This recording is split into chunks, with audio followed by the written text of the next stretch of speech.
কাকিমা কাকিমা কত তেঁতুল কুড়ি নিয়ে এসেছি দেখো। এতগুলো তেঁতুল মাখা করে দাও তেঁতুলে। মাখা খাবে? তাহলে চলো এক্ষুনি মাখা বানাবো। প্রথমেই তেঁতুলগুলো ছাড়িয়ে নেব। তেঁতুলগুলো সুন্দর করে ছাড়িয়ে নিচ্ছি। তেঁতুলগুলো খুব সুন্দর করে একসাথে মাখিয়ে নেব। কয়েকটা কাঁচা লঙ্কাও এর সঙ্গে একসঙ্গে মাখিয়ে নেব।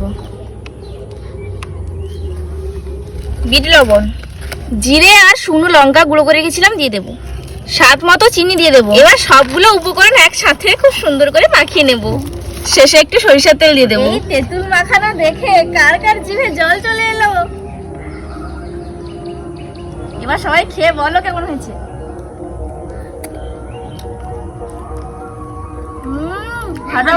কারা কারা এই তেঁতুল মাখা খেতে ভালোবাসো কমেন্ট করে জানাও। আর ভালো লাগলে লাইক, শেয়ার এন্ড সাবস্ক্রাইব করো।